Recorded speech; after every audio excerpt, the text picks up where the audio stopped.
Hi, it's David Stoney here, your host. This is Battersea Boater and Beyond Reason, and today's subject is Jordan Peterson. Someone said, why is it called Billericay Boater? Simply because I was born in Billericay. I'm living on a boat, but also Billericay has strong connections with shipping and boating via the Mayflower and the Pilgrim Fathers, and I was actually born on Mayflower Road, so it seems like a neat connection. Anyway, today, Jordan Peterson. Some of the people I've looked at over the years who've also commented on Jordan Peterson, I'm thinking of Stephen Woodford, Rationality Rules, Alex O'Connor, Within Reason, Matt Dillahunty, Sam Harris, these kinds of people. They usually start off by saying, while I have enormous respect for and appreciation for Jordan Peterson's intellect and skills, nevertheless, I disagree with him on some key principles. I don't take that position. I despise the guy. From someone who's benefited from a university education and tenured position with relative personal security, to develop an ideology that defends elements of the status quo, particularly around notions of the natural order of things, I just find repugnant. Anyway, I'm going to try and do the guy some justice by summarising or still manning what I understand to be his position. And I've taken this from AI and from internet searches, and I'm just going to kind of like refer to that for the next 5 or 10 minutes before I get into my critique and rebuttal of it. I think Peterson, and if you think that I'm getting this wrong, please let me know. But I think Peterson starts off with the individual, if you like, within our narrative discourses, disquisitions and whatever. The individual is primary. Alongside the individual are the stories we tell about who we are and what we do and why we do it. And these two facets of individualism and narrative storytelling are each like the starting points for Peterson. But he's got a whole kind of range of themes and subjects that he's particularly focused on, and I'm going to just go through those in particular. It almost like in reverse order, but it's important that he adheres to this idea of, in quotes, nested hierarchies. That is, within his psychology and his historical account, that hierarchies are natural and unavoidable. And you see it in primates, principally chimpanzees, but he refers to the lobster dominance hierarchies. And he derives from these accounts of the hierarchy that they are biological necessities, and social systems that we develop as human beings must kind of like fit within this hierarchical determination. He acknowledges that some hierarchies, social hierarchies, become corrupt or exploitative, through tyranny or despotism, or through overarching collective management through forms of what he would see as communism or Marxism, but that these are kind of aberrations, and that the systems ought to have self-regulatory or even clearly agreed processes for avoiding these more corrupt tendencies of the hierarchies. But the individual is the locus of any moral system, and the responsibility for your individual lives gives meaning. And moral developments aren't really subject to some profound external truth, but your own truth. But this is still mounting. I hope I'm not doing him any disjustice, but the connection between individuality and morality is really quite important, because the context in which the individual arises and develops is dominated in the Peterson worldview by evolutionary psychology, Jungian archetypes, and religious symbolism. In the mapping of meaning kind of approach that he gives, he sees this psychology, evolutionary biology, about myth, right? The mythology has a kind of prior role in our understanding than what might be seen as the counterpoints to mythology, science or rationality. So for Peterson, people like Jung, Nietzsche, Dostoevsky, Solzhenitsyn, they map out meaning through a combination of closely crafted textual analysis linked to, in Jung's case, the archetypes, and for Peterson, from Dostoevsky onwards, he says somewhere that these narrative truths, these stories, contain more reality, more truth than any scientific account of what is happening in our worlds. Now, the kind of targets for Peterson are things like cultural Marxism, and postmodernism, and identity politics, and all of that. And I'm going to try and summarise what they mean for him. And again, I'm trying to stillman him. So for Peterson, the classical Marxist focus on economic class conflict, he thinks is just fabricated and made up. And it's important that for Peterson, because there's a contradiction in the next bit, but for Peterson, Marxism did have a grand narrative. The grand narrative was around the exploitation of the worker and the relationship between the worker and the capitalist, and within that, the seeds of the rise of the proletariat historically taking on the bourgeoisie, superseding them, and establishing a social order driven by the workers. What Peterson argues is that intellectually, Marxism failed as a practice, and therefore in academia, the Marxists had to shift ground. They couldn't refer to the success of communist countries, so they had to shift their thinking into culture rather than economics. So they had to get away from the purely class-driven underpinnings of Marxism and get into culture, and thereby hangs a tale, because by getting into culture, it opened up the doorways to feminism, critical race theory, and later on identity politics. The kind of unifying principle is that across the piece, from Marxism to what we're going to come on to now, postmodernism, is a focus on power.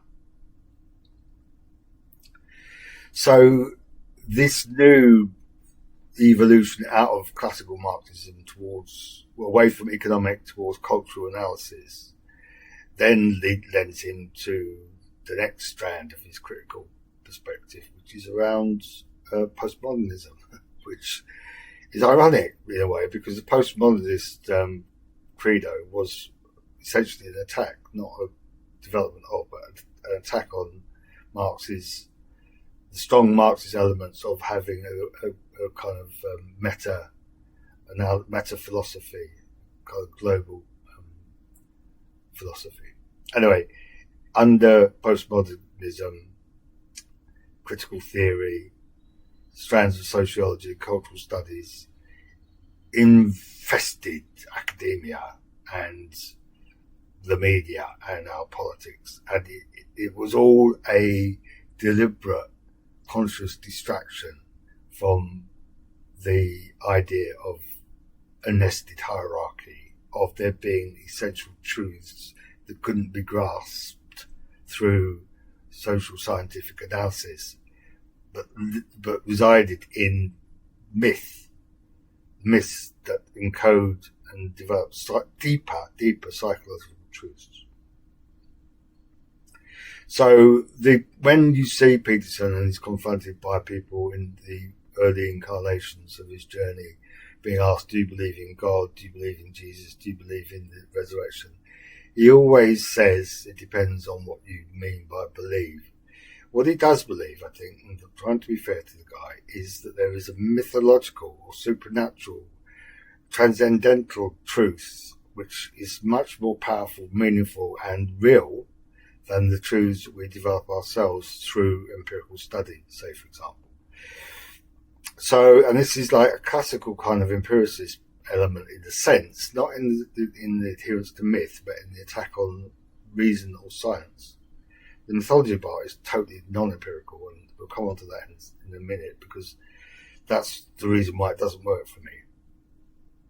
But it does lend itself to this kind of idea that science only explains how the world works, but it doesn't answer how we should live as human beings. And that bit, how we should live, is really the domain of the deeper psychological truths that people like, guess what, Peterson kind of get to.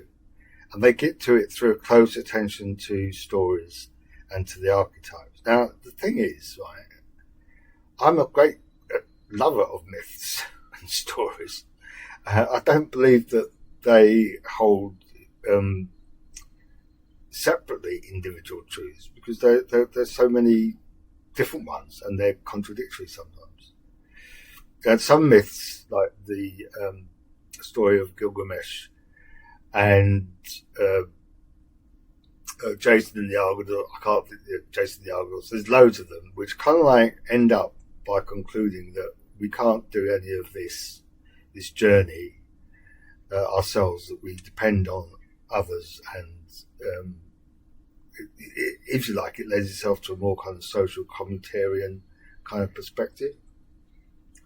But Peterson's not into that at all, because when you start with the primacy of the individual, now we all do this, right? We all do this kind of cognitive bias thing where we only find information that suits our original precepts or conditions. I do it, everyone does it, but Peterson is a past master. You start with the primacy of the individual, and then you find the myths and the stories that support your position, and you ignore all the ones that don't. And kind of like when you understand how Jung departed from Freud, you can get this, because Freud was trying to establish psychoanalysis on a scientific basis, and he came unstuck because he couldn't derive general laws or principles from his individual encounters with patients. It was so challenging. And we've got this problem that the individual story might have some universal characteristics, which I'll come on to later, but you can't easily, as it were, elevate those into comprehensive and intelligible kind of accounts. So so Jung departs from Freud, but he establishes completely left field substitution for the scientific method, which relies on these archetypes. And anyone who spent any time looking at the Jungian archetypes, the 12, I think, main ones, and there's 144 subordinate ones, must be forced to ask the simple question, why those and not others? So there are no archetypes, as I can discern, for things like caring, or for nurturing, or for the authorship of telling stories. There's loads about characters in stories, but not about the authorship of telling stories. Anyway, so there we have, I think basically that's it. Is the nested hierarchy is the spiritual domain, and the archetypes and religion give us access to inner truths that we can't identify for ourselves. So that's like, if you like, Peterson, as I see it, trying to stillman him. But now I'm going to come on to my considered critique of that. So let's take one of Peterson's core focuses. It's the individual, right? So the individual is the kind of locus for everything. Metaphysics, politics, culture, everything that he looks at is predicated on this idea that whatever we do, however things are, however we describe or construct or purport to understand reality, it has to be based on the individual. Now, where's that come from? I can't be defensive about this. I don't think any of us can be, but I am clear that there was a time in our culture and our societal evolution where the individual wasn't the locus of attention, that people lived in castes, as in current modern Hinduism, where who you were as an individual was contextualized by which caste you were born into. And this was true across the world in terms of our evolution. Again, this is a bit of a kind of just so story, but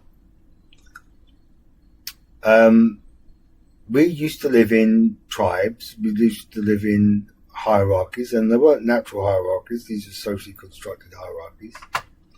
But you'd have like the king or the tribal leader, and then the priest or the prophet, and then you'd have hierarchies of importance through lords and ladies and barons and whatever, and usually and always at the bottom, the workers, the serfs, the proletariat, whatever. But you didn't exist in the world as an individual. You existed as part of this grouping, this categorization. And what you could do and what was expected from you, what you expected for yourself, was largely a product of this position that you were in. So things began to change, I think, in the 13th, 14th century. But anyway, I'm going to kind of like make this up a little bit. I'm just making the point that in the Renaissance, and people like Leonardo da Vinci or Michelangelo, you saw a repositioning of people's thinking that tried to insert the individual, not in a radical departure, but in a more subtle way. I mean, the individual featuring in art, in culture, in theatre, in poetry, much more than before. And then I think this is part of the logical order. The Reformation, the kind of birth of Protestantism, which was a very much more deliberative and conscious attempt to break away from the hierarchy of the church and the dependency on bishops and the Pope as the authors of our understanding, our epistemology and ontology. And thinkers like Martin Luther and Calvinism and all of that place a really strong emphasis, and this is from ChatGTP, on personal faith and individual conscience. So the Renaissance and the Reformation kind of like set up or foregrounded the birth of the Enlightenment. And I'm going to come on to this in another podcast, but for me, the Enlightenment, particularly the either determined or causal or coincidental connection with the Enlightenment and the growth of capitalism and liberal democracy, which we'll go on later, is pivotal. So around the period of the Enlightenment, you have philosophers like Descartes and Locke and Rousseau, and they had a focus on the individual, and they talked very much more about, why we're here, if it wasn't for a thriving of the individual. So Peterson's focus on the individual has got a history. And this is just the first, right? I'm going to get on to the rest of his kind of characteristics of his ideology, and Marxism and identity politics and postmodernism and the nested hierarchy and archetypes and all that in a bit. But this bit on the individual is important for one simple reason. It's wrong. right? So it's wrong. It's just itself a story, a narrative that suits certain interests in our culture, in our society, to promulgate this myth that the individual is the locus of all our concerns and the bearer of our morality and the point of analysis. You could say that from a Petersonian perspective, the freedom of the individual is the litmus test of how well or how badly a society or culture is doing. Which sounds intuitively right, okay? This is about the welfare of the individual. But it's wrong. The reason why it's wrong, in my judgment, is that the individual is, by definition and by description and by analysis, a social being. There ain't no such thing as a self-contained individual. There's people, and people with characteristics, and people with very personal and specific characteristics, but each individual sits within a much deeper, wider social and cultural context. The test for that are things that we know about, right, but we kind of forget, like language. Again, I'll mention Alex O'Connor here because he does this thing, which I love, but I completely disagree with, when he's talking about consciousness. This is sort of still manning or paraphrasing what Alex O'Connor says, but he says, imagine if you took away our senses, would we still be conscious? It goes through them one by one. If we took away our sight, our hearing, actually it's quite interesting, it doesn't go into the five senses. I'll come on to why that's interesting in a second. Imagine if you took away our memory, and it goes through this kind of thing. It's kind of like this ship of fails idea. You take a plank off the ship. At what point does it stop being the thing when you replace it with another plank? You take a neuron out of your brain and replace it with a silicon equivalent. At what point does that brain stop being biological and functioning as a brain and become like a robot? Anyway, these are very interesting but abstract and disconnected from my sense of the importance of philosophy, which is not just to sit around bullshitting but actually doing something about the state of the world. Anyway, back to Alex O'Connor, because I'm going to make the connection here with this idea of individualism. So you strip back all the elements of consciousness, and what you find is that if you take away memory and if you take away history, you would probably intuitively say that the person still has consciousness. But what Alex doesn't do is three things in relation to this game, this kind of imagined proposition. He didn't actually refer to touch. Right? You imagine somebody who has lost their sight, lost their hearing, lost their memory, and you could speculate that they will probably still have consciousness. But I'm not so sure. If you took away their touch, whether that argument could be sustained. But the most important thing for me is if you place that individual in a room and do this experiment and take away this and take away that until they're reduced to just pure consciousness, what would still be there is that they're in a room, that they've been put in a room by other people, that the experiment is a social experiment or biological experiment done by other people, so that he or she would be aware that they're part of this social relationship. So touch is not included, social relationships are not included, and the key part of memory is your sense of self. because the sense of self doesn't exist as an independent cognitive experience. It is determined largely by your memory and your recollections. So the argument from Alex O'Connor, I think, is interesting, good fun to do, but is an example of what I call BS. And as I say elsewhere, I don't mean bullshit.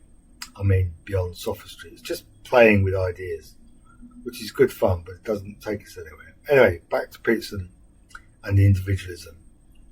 You could say the same thing looking at the individual. How does that individual exist in situ, in the circumstances of his or her time?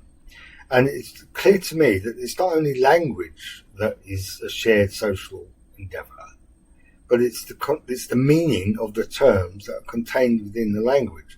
The individual doesn't create their reality or their sense of value and purpose through some autonomous reflection on meaning. The meaning is given to them through the society and cultures that they're born in. You can't exist out of the waters that we're all forced to swim in. And then there's the third part of the problem with the individual as it's positioned by Peterson. We can accept, I think, that individuals are social beings. We can accept that the individuals have a common shared language. And we can, I think, start to accept that within that, both of those dual considerations, meaning has a social, not just an individual character. But deeper than all of that is that every individual is constituted on the same biological, social and cultural basis. What I mean by that is the individual as we describe him or her could not be that person if they had no head, for example, or if they didn't have a heart, for example, or they didn't have a biological system that could be infected by viruses, or they didn't have a sensibility that reflected on their connection with the world and could share that through conversation and dialogue. And then the fourth characteristic that combines us as individuals within the collective is obviously our sense of purpose and value, which cannot exist within the control, interest or orbit of the individual. It has to be part of our social endeavour. I'm talking about music, I'm talking about dance, I'm talking about theatre, I'm talking about meeting someone at a bus stop and having a conversation. I'm meeting about how we relate to our children, how we relate to our relatives, how we relate to people in our communities. None of that can be sustained or have any meaning if it's just predicated on the importance of the individual. The individual, in that sense, is not a self-contained, isolated unit. He or she is an amalgam of social, historical, cultural, biological, and other conventions. So that's it. That's the, if you like, debunking of one of the foundational points of Peterson's ideology. The next one I'll come on to in a minute is his whole preoccupation with myth and mythology and the supernatural.